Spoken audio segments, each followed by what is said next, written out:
Hi guys, English वाला में आपका स्वागत है। और आज हम आर्टिकल का पार्ट 2 पढ़ने जा रहे हैं। इसमें आइए सीखते हैं कि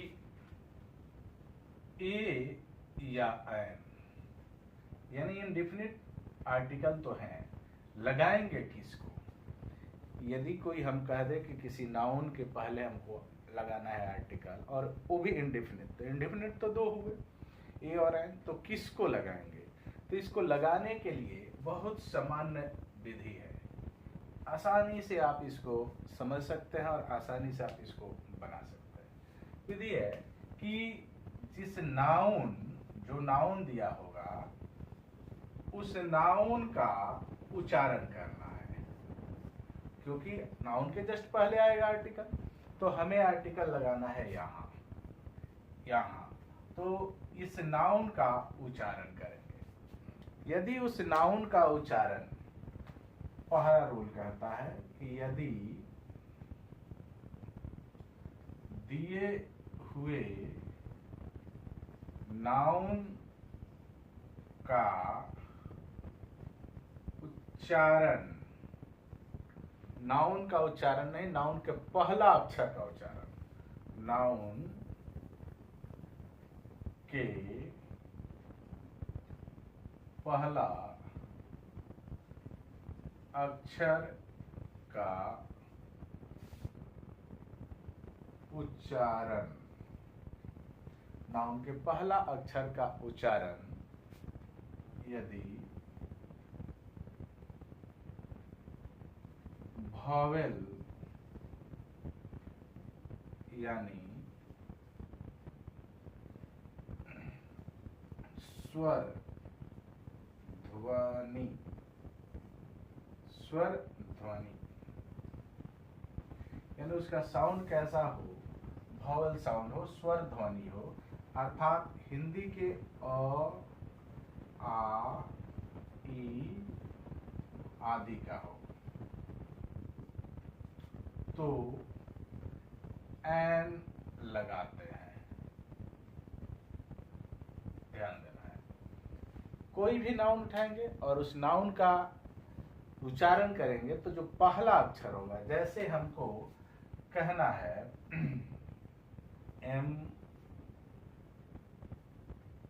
एल ए और यहां हमको लगाना है, क्लियर। या हमको कहना है एन सी सी, यहां हमको आर्टिकल लगाना, क्लियर।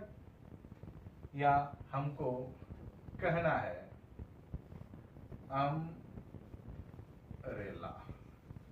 और यहां हमको लगाना है। तो करेंगे क्या कि इस पहला अक्षर, इस एमएलए में पहला अक्षर का उच्चारण करेंगे तो एम, एम में ए आया। ए क्या है, तो वह एक वॉवेल साउंड है, यानी अ आ ई में आता है। इसलिए हमने आपको बताया कि यहाँ लगाएंगे एन, तो यहाँ लगेगा एन। उसी तरह एनसीसी में तो एन, फिर ए आया इसीलिए एन लग जाएगा। उसी तरह अम्ब्रेला में तो पहला अक्षर अ आ रहा है, और अ क्या है, तो स्वर ध्वनि है, वॉवेल साउंड है, तो यहाँ लगाएंगे एन। क्लियर हुआ। अब इसी तरह हम आपको बताएंगे कि कंसोनेंट साउंड के साथ हम क्या लगाते हैं। तो कंसोनेंट साउंड के साथ हमेशा हम क्या लगाएंगे, कंसोनेंट साउंड के साथ हमेशा ए आता है। देखिए, देखते हैं, जब बात हो इंडेफिनिट आर्टिकल की तो ए या एन लगाना होता है, तो उसमें किसको लगाए इस पर चर्चा हो रही है और इसी को मैं आपको समझाने का प्रयास कर रहा हूं। चलिए, अब दूसरी बात,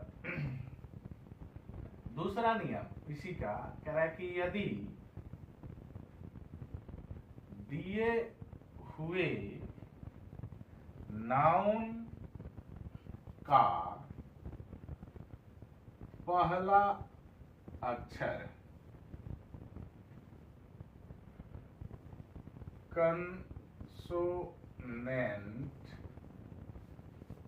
कंसोनेंट साउंड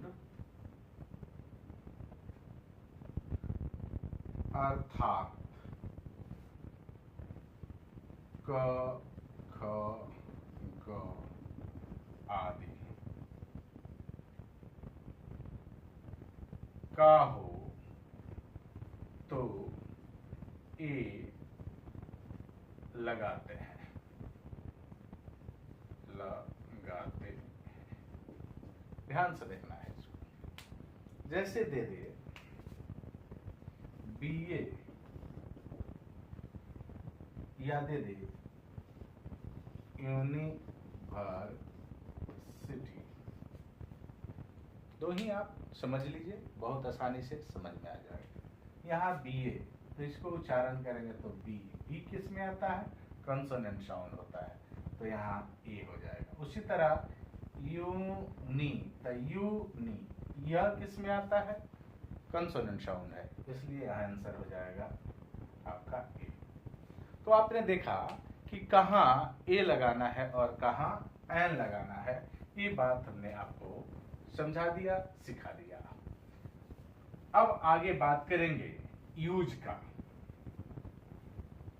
अब इसी वीडियो में आगे बात होगा यूज का। तो किसका यूज का? तो पहले पढ़ेंगे इंडेफिनिट आर्टिकल के यूज के बारे में, कि इंडेफिनिट आर्टिकल का प्रयोग आप कहाँ कहाँ करते हैं।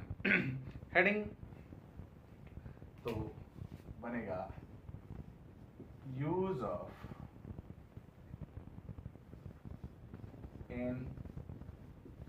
इंडेफिनिट आर्टिकल, यानी ए या एन, ए लगाए या एन। तो ये लगेगा या एन हमने बता दिया, साउंड का सहारा लेंगे। लेकिन ये इंडेफिनिट लगेगा कहाँ? तो इंडेफिनिट का सबसे पहला प्रयोग कहेंगे सिंगुलर काउंटेबल नाउन के पहले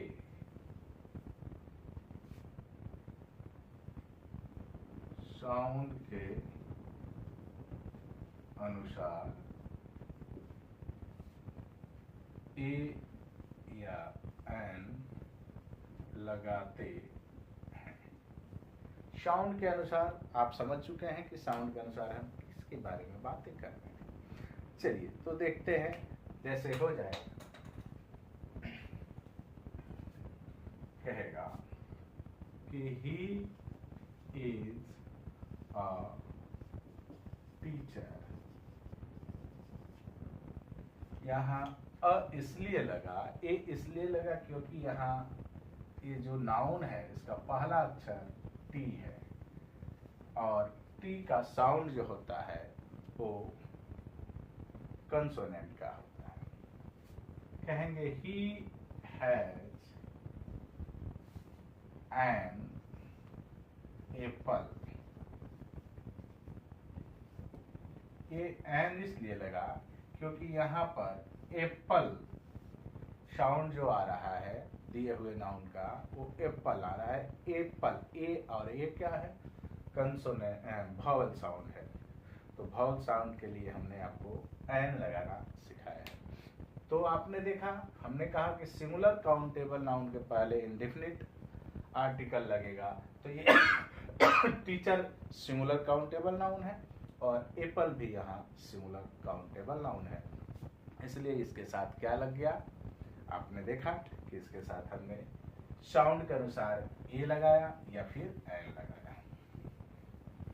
रूल नंबर 2 देखते हैं।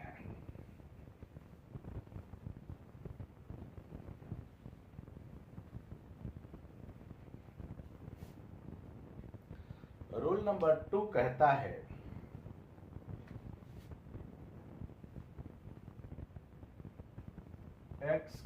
Exclamatory sentence, exclamatory sentence, exclamatory sentence. और एक्सक्लामेटरी सेंटेंस की पहचान आपको पता है, उस वाक्य में एक्सक्लामेशन का मार्क जरूर दिया रहता है। तो कह रहा है कि एक्सक्लामेटरी सेंटेंस में व्हाट, एक्सक्लामेटरी सेंटेंस में व्हाट के बाद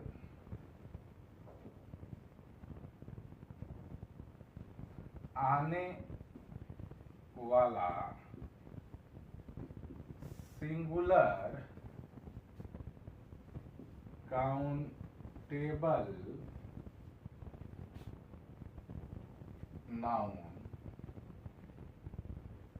अपने पहले ए लेता है। ठीक है, कोई ऐसा वाक्य हो जो एक्सक्लामेटरी हो, यानी उस वाक्य से विस्मय व्यक्त होता हो और उसमें व्हाट शब्द का प्रयोग हुआ हो, और उस व्हाट शब्द के पहले अगर कोई आर्टिकल लगाना है तो हम वहां ये लगाएंगे। जैसे कहेगा व्हाट ड्रेस, यहां देगा ए, यहां देगा एन,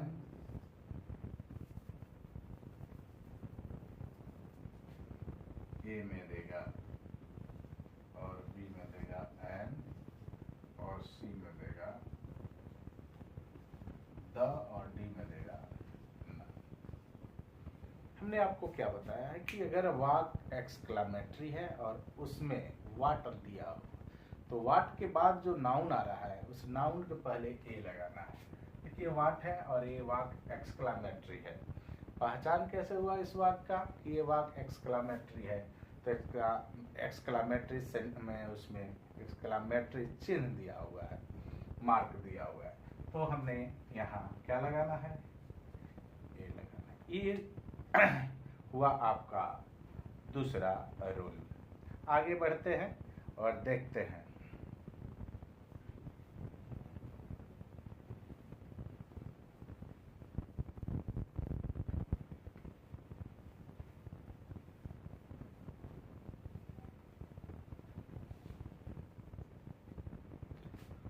आगे है प्रति माह।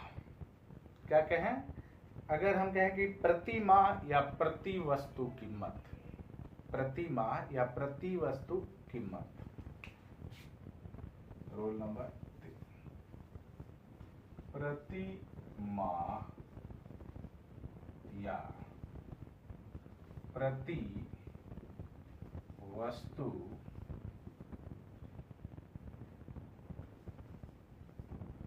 कीमत के संदर्भ में क्या कहा जाए? प्रति माह या प्रति वस्तु कीमत के संदर्भ में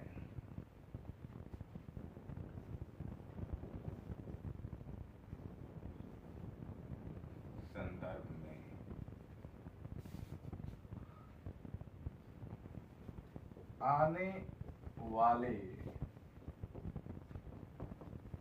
सिंगुलर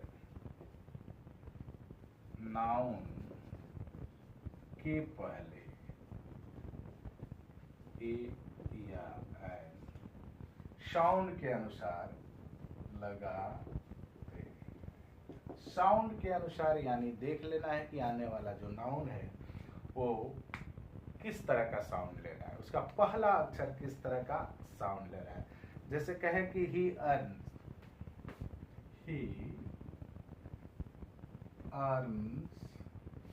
रुपीज 10,000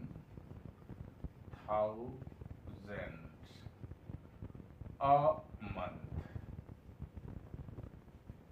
देखिए वो जो मंथ है सिंगुलर काउंटेबल नाउन है और उस मंथ के पहले हम क्या लगाएंगे? अ मंथ लगाएंगे। क्लियर है? आगे बढ़ते हैं रूल नंबर 4 के तरफ चलते हैं।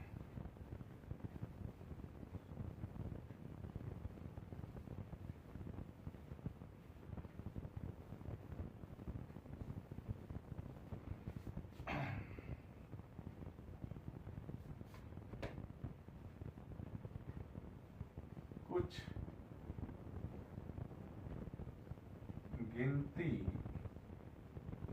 वाले शब्द जैसे 100, कुछ गिनती वाले शब्द जैसे 100, 1000, मिलियन, 100,000,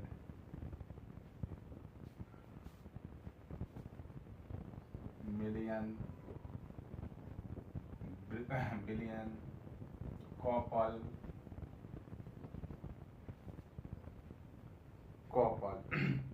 से पूर्व यानी पहले ए का प्रयोग करते हैं। जैसे कहेंगे कि a dozen pencils were bought by him। तो ये दर्जन क्या है? गिनती वाले शब्द है, इसीलिए इसके पहले हम क्या लगा दिए?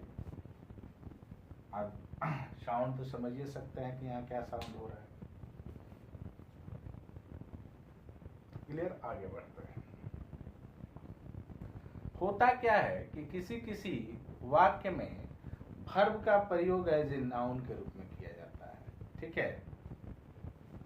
वहां भी हम लोग क्या करते हैं? तो इंडिफिनिट आर्टिकल का ही प्रयोग करते हैं।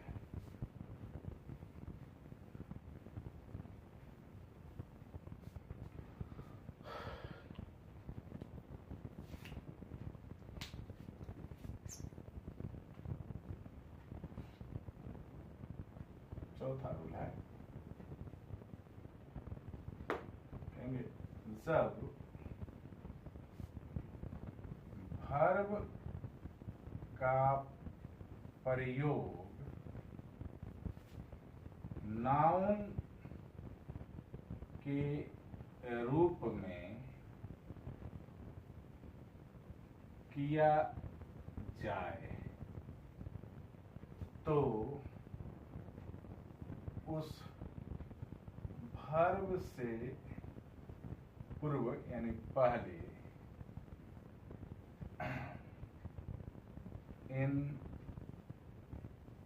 indefinite आर्टिकल का प्रयोग करते हैं। हमने कहा कि किसी वर्ब का प्रयोग नाउन के रूप में किया जाए तो हम लोग क्या करेंगे? उस वर्ब से पहले यानी उस नाउन रूपी वर्ब के पहले आर्टिकल क्या लगाएंगे? AIN का प्रयोग यानी इंडिफिनिट आर्टिकल का प्रयोग करेंगे। जैसे कहें कि she goes for a walk. She goes for a walk daily. देखिए, ये वर्ब हो गया। वाक्य भी वर्ब ही है, लेकिन यहाँ वर्ब नहीं है। यहाँ इस वाक्य में इस प्रीपोजिशन का वो ऑब्जेक्ट है, और ऑब्जेक्ट हमेशा या तो नाउन होता है या प्रोनाउन होता है। तो ये एज अ नाउन हुआ है, इसीलिए इसके साथ यहाँ देखिए आर्टिकल ए आया है। तो आपने देखा कि आर्टिकल का प्रयोग हम किस तरह से वर्ब के पहले भी करते हैं, लेकिन वर्ब जब वो नाउन के रूप में आ जाए तब करते हैं। आगे करो।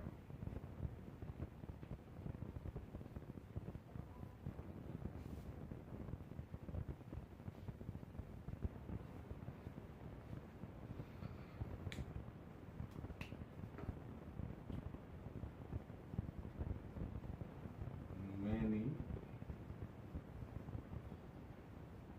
rather, many, rather, quite,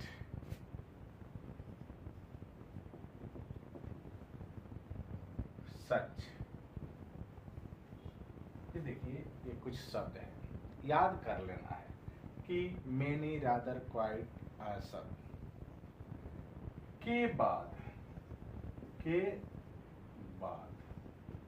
यदि सिंगुलर काउंटेबल नाउन आता है, सिंगुलर काउंटेबल नाउन आता है, किसके बाद? मेनी के बाद, रादर के बाद, समझ रहे हैं? मेनी हो, रादर हो, क्वाइट हो या सच हो, आता है तो नाउन के पूर्व ए या एन का प्रयोग किया जाता है। ठीक है, आता है तो उस नाउन के पहले ए या एन का प्रयोग किया जाता है। समझना, जैसे हम कह दें कि it is rather a pity, it is rather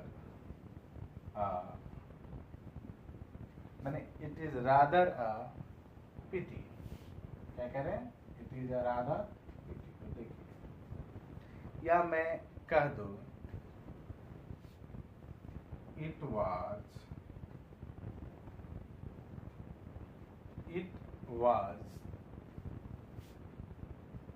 quite an important